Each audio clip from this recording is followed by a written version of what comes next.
Bonjour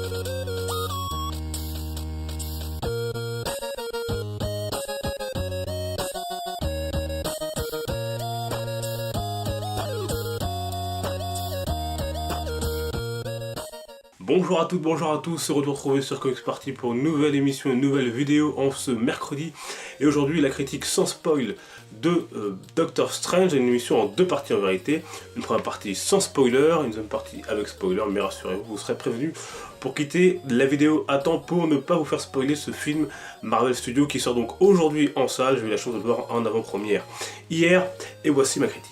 Doctor Strange est donc une production Marvel Studios réalisée par Scott Derrickson. Au casting, on retrouve bien sûr Benedict Cumberbatch dans le rôle de Doctor Strange, Chiwetel Ejiofor dans le rôle de Mordo, Tilda Swinton dans le rôle de l'ancien, Benedict Wong, et Rachel McAdams joue Christine Palmer.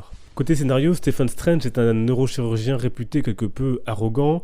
Victime d'un accident de voiture, il ne peut plus pratiquer et cherche désespérément un moyen de récupérer ses capacités. Cette quête l'amènera à travailler sur lui-même et à s'ouvrir à de nouvelles réalités et dimensions. Visuellement, il n'y a rien à dire, c'est vraiment bluffant, avec un scénario toutefois sans surprise mais qui reste très efficace. Et on notera qu'il y a pas mal d'humour. Est-ce qu'il y en a trop? En tout cas, on va en parler.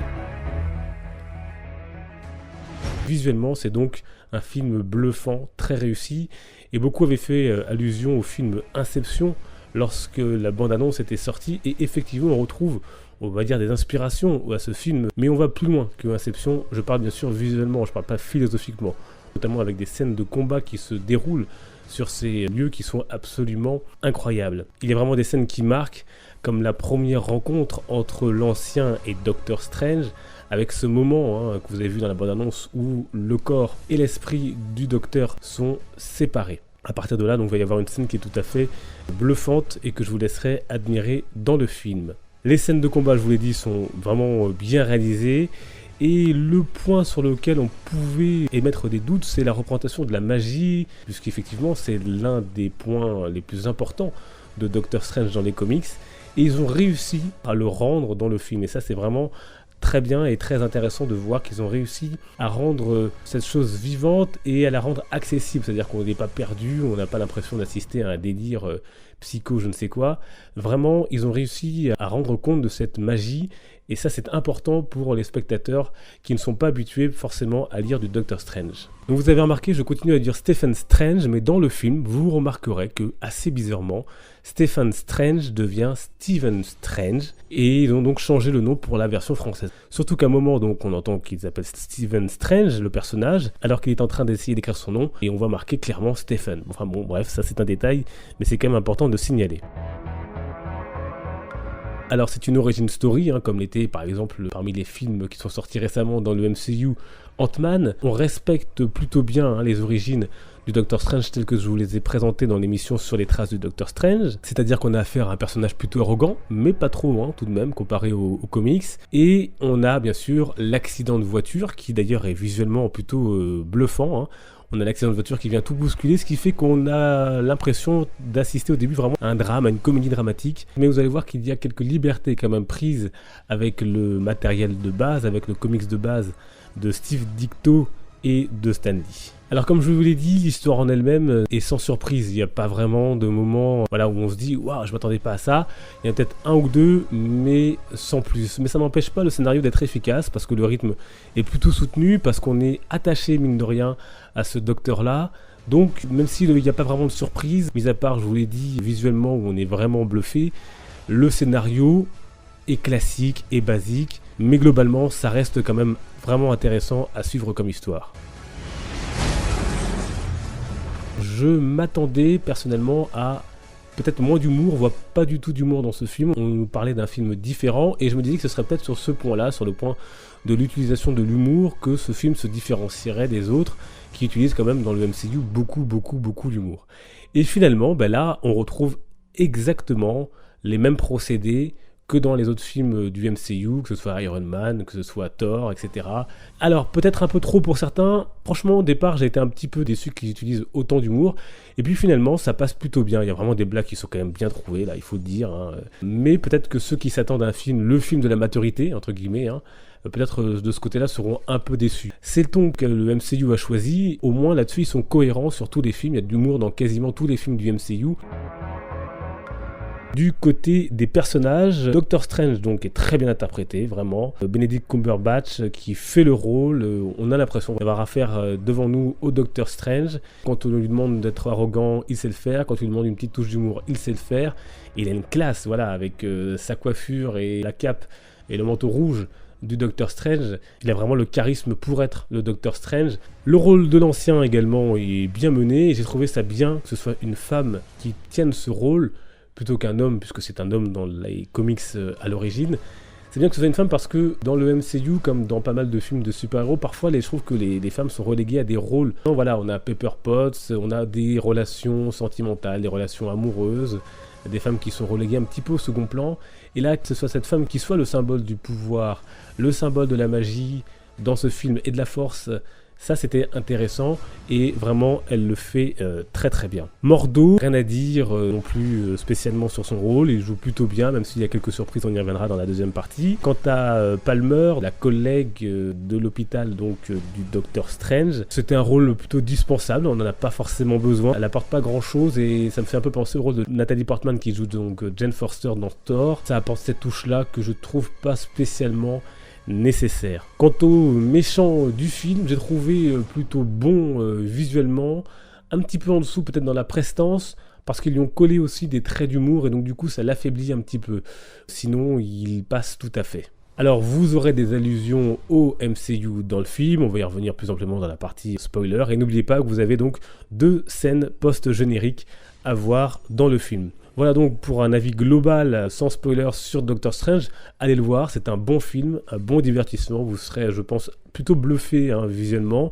Le scénario est sans surprise mais il est efficace, comme je l'ai dit, ça marche plutôt bien. Seul petit bémol, la 3D comme d'habitude parce que ça rend bien visuellement parfois, mais alors qu'est-ce qu'on a mal à la tête à la sortie de la salle parce que déjà le film et visuellement est bluffant, ça va dans tous les sens, il faut suivre à gauche, à droite, il y a les personnages qui bougent, mais aussi les décors qui bougent, mais aussi en plus de ça vous rajoutez la magie. Avec la 3D, vous avez la tête à la fin de la séance comme une pastèque. Donc ça, c'est toujours un peu le point un peu noir dans ce genre de film. On sent que Stephen Strange aura une place importante dans le MCU. À voir donc à l'avenir. Il a un rôle de meneur, en tout cas on le sent dans le film. On verra bien ce que ça donne plus tard. Si je devais donner une note, je mettrais la note de 7,5 sur 10. Je pourrais peut-être même aller à 8. Mais enfin bon, je pense que 7,5 sur 10, c'est plutôt bien pour ce type de film. Franchement, réussi. Et on passe donc à une petite deuxième partie avec spoiler, plusieurs points. Les allusions au MCU, il y en a quelques-unes, visuelles et verbales, qui sont plutôt bienvenues, comme bien sûr la tour Avengers qu'on voit au début du film dans un plan large sur la ville de New York. Il parle aussi un moment avec Wong du rôle de ces Avengers qui protègent physiquement et du rôle de ces sortes de gardiens avec le côté magique qui est plutôt intéressant. Justement, puisque je parlais de Wong, c'est intéressant, ils ont mis beaucoup d'humour, ça vous allez le voir, mais on ressent pas, en tout cas dans ce premier film, le côté un peu disciple qu'il a normalement dans les comics auprès de Doctor Strange. On sent qu'il va se passer quelque chose entre les deux, mais pour l'instant, en tout cas, c'est pas montré dans le film, on verra peut-être par la suite. Mordo, c'était peut-être la surprise pour moi, je m'attendais à ce qu'il vire méchant dès ce premier film, et c'est vraiment à la fin. On comprend petit à petit, il nous amène vers le fait que voilà, il va remettre en question et l'ancien et ses méthodes et les sorciers, etc. Mais je m'attendais vraiment à ce que ce soit lui qui devienne une menace dans ce premier film, et finalement non, pas du tout. On comprend que ça arrivera en tout cas sans doute dans le deuxième film avec la deuxième scène post-générique. En tout cas, il n'est pas présenté comme un méchant, pas comme un type qui va devenir méchant parce qu'il est jaloux comme dans les comics, c'est-à-dire qu'il est jaloux de Stephen Strange en français, qui va être le favori de l'ancien pour être amené à la remplacer, etc. etc. Il n'y a pas cet esprit-là, sa cause est plutôt noble même sur certains points, et ça c'est plutôt intéressant à voir. On va en arriver pour terminer aux scènes post-génériques, il y en a deux, donc une après le premier générique, qui nous montre donc Thor avec une scène bourrée d'humour, bien évidemment. Et donc, deux informations importantes pour la suite. Donc, Doctor Strange sera donc dans Thor Ragnarok, ça on le savait, mais là, c'est bien sûr confirmé par cette scène post-générique. Et on en sait un peu plus sur la mission et sur ce qui va se passer, puisque Thor parle de cette quête de retrouver son père, de retrouver Odin.